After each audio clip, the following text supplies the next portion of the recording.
So let me just start off by reminding you guys, in case you forgot, that I have a deal with Bling is the New Black. If you buy anything on their website at blingisthenewblack.com, I get half if you use code Dana, and you get free shipping in the US. This is my newest one. It has kind of black crystals, and it says, "Wears black, loves coffee, avoids people." It's sort of as emo as I get. And yes, I have the boobs to support that many letters. All right, let's do a little bit of a gossip dump and then get into a recap tonight as we do season 18 of Real Housewives of Orange County, episode 3. Now, sadly, tonight's episode was a bit slow, so I'm going to recap it and mix the gossip in between so that it's a little more entertaining for you guys. Can't win them all. The last two were pretty action-packed. So we're slowing down on tonight's show, okay? Well, hopefully it'll pick up steam again next week. But I tried to make it interesting for you. So this is Jennifer Pedranti's ring that she got when she got engaged to Ryan Boyajian. And this happens soon after episode 3 was shot. So it's kind of annoying to be watching the episodes where Gina and Jennifer Pedranti are fighting over the fact that Jennifer didn't pay her rent and can't afford her car, when we know that there's no ramifications to Jennifer. She's not on the lease. Her dad was. Her husband was also on the lease, and he just stopped paying it. Ryan is taking over the car and giving her another luxury vehicle, and then he replaces the ring, and then he moves her into her mansion, again, another one. And the truth is that, Jennifer Pedranti has been rescued by men her whole life, and I don't know, I'm just struggling to watch it. It's really tough. I don't respect it as a woman. It's really challenging for me.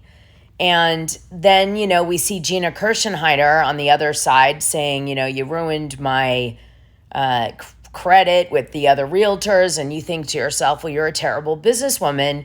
Always run a credit check, of course. You're not psychic. You don't know what someone's economic background is. And why would you vouch for someone? It's so unprofessional in the real estate business. So this whole fight is driving me crazy. And thank God it sort of ends at the beginning of episode 3. So tonight, one of the big moments is Alexis is on a dog walk with the women, and she says John Janssen's not going to hold his tongue forever with some big secret he's going to drop against Shannon Beador. And this is like a big drum roll moment for the show, but I have a feeling it was the facelift money that he lent her that he's like going to say it on the show, if things don't, go his way. And we're seeing how weird he operates. So now you know why John Janssen was holding out on signing a mutual non-disparagement agreement to get his $75,000 back, because he didn't want to not be able to use it against her on the show if it needed to be used. Now, you're going to hear in a few minutes that there was this flag football game on tonight's show, and one of the fights that come out of that one is whether or not Alexis should go to Shannon Beador's gym with John Janssen and train there. Since it was Shannon who introduced John to the gym, why wouldn't John just leave when they broke up and use a different gym, especially in Orange County with all the, equipment? And so Shannon's kind of like, why is he going to my gym or still going to my gym? It's weird. And especially with Alexis. And I almost bump into him, and it's awful and it's awkward. So then Alexis tells this story about how John Janssen quit the gym because while he was working out with Alexis, one of the gym trainers said something about John Janssen having sex with Alexis Bellino 4 times a day, and it embarrassed John Janssen, and so he was pissed. And he said, did Shannon tell you to say that, or did Shannon tell you that story from the show? And is very pissed, and he quits the gym, drags the gym, and Alexis and him no longer go to the Shannon's gym or a trainer, and he's like, this is Shannon doing it. And we're all watching this going, no, this is Alexis doing this. And if you're in the pop culture world like I am, we know that Alexis has literally been promoting her relationship with John Janssen since 5 minutes after they met. And she has done nothing but post over and over and over again on her Instagram that she's making out with John Janssen and posting about sex and telling the tabloids about John Janssen's sex and da-da-da. So it had nothing to do with Shannon. It's so silly. And the gym got dragged over it. And I'm thinking to myself, give me a break. And Shannon, I don't think, goes to the gym that much. Look at, this is her with her home gym. You know, just saying. She probably trains there like twice a week. So this kind of fight was a little bit silly. But what we do get a sense of is the toxicity between Shannon and John.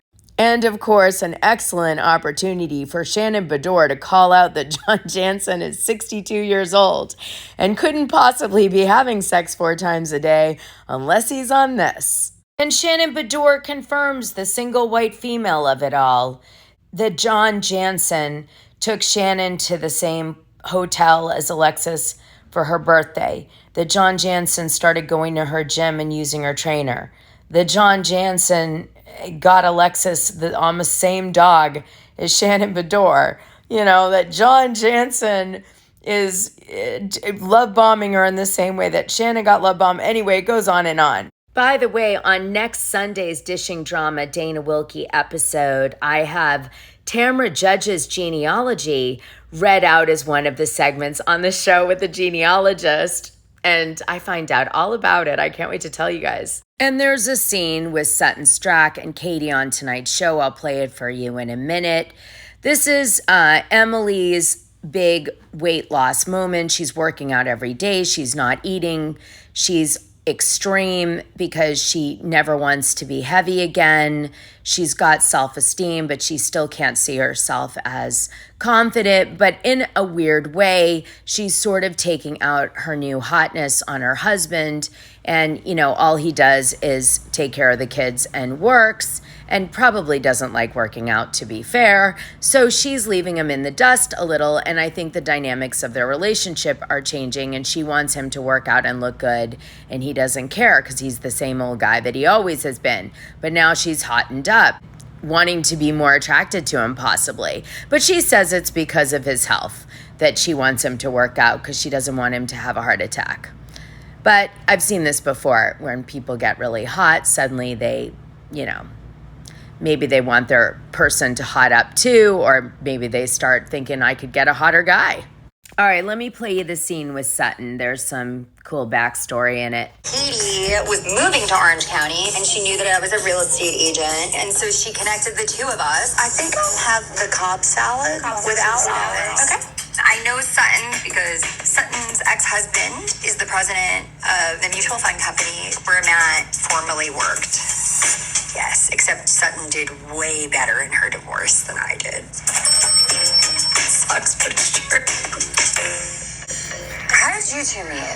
So her husband is in golf. Mm-hmm. I'm from Augusta. Mm-hmm. Yes. Do you know about Augusta? Okay. Gina, Augusta, Georgia, that's all we're known for, is like the Masters, the golf tournament. And my business partner is a huge golfer. And he goes, you need to know her. So I was like, okay. The first time Sutton and I met, we had a miscommunication, and she said, I think you're a little dim. And I said, dim? What the are you talking about? And so I think she respected me because of that. She's from Atlanta. So we're Georgia girls. We're Georgia girls. Sutton is very blunt and outspoken, which is good, and she owns it. And I actually really appreciate that about somebody. You know, I moved to Orange County in 2008, but I loved my time here, and I made really great friends. Yeah. Like, you're going to make really great friends being here. Well, that's what Gina said. Thank you. Yeah, I've introduced her. I want to know everything. Have you met Heather? I have. We were just texting. Okay. I love Heather. And what was your opinion? I think that there's been a couple of things that have happened already. Yes. The first thing that happened was I went to your Christmas party. Yeah. She knew who I was. Her and Gina had a conversation. Okay. And Heather was in front of me, and she turned around and went like this. No. She stared me straight in the face for a good 5 seconds and then turned around and said nothing to me. Keep going.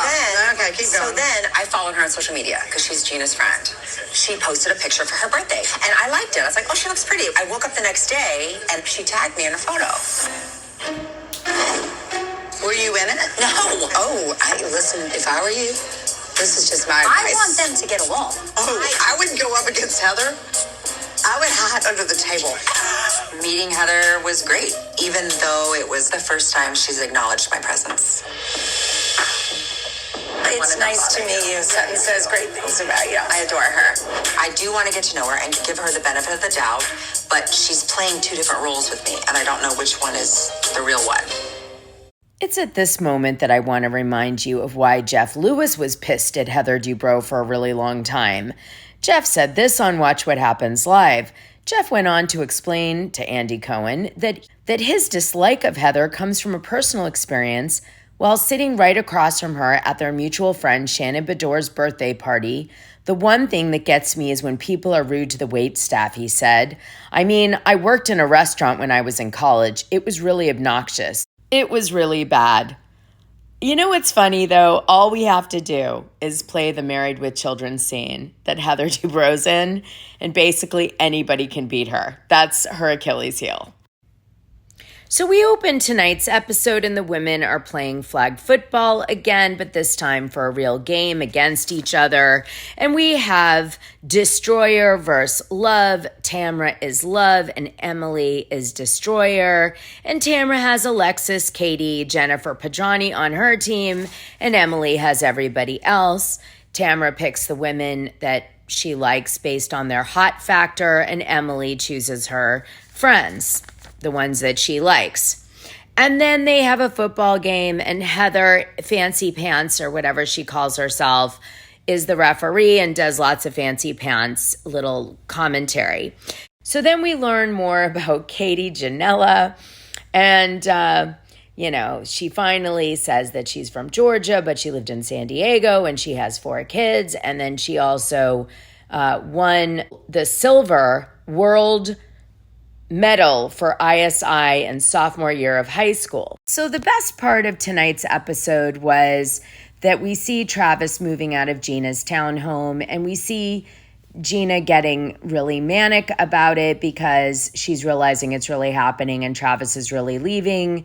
And he's leaving because I guess she can't take care of her kids in the way that she wants to, because she feels obliged to take care of his kids and him, and he's being held back by his ex-wife, and she's kind of carrying the load at the moment, and she just wants to feel like she's getting somewhere for once in her own finances, and also she wants to be able to be generous to her kids, and she never has enough for everybody. So she makes this drastic move, and also to kind of get away from the ex-wife because it's toxifying their relationship. But they're like, will they make it through this separation?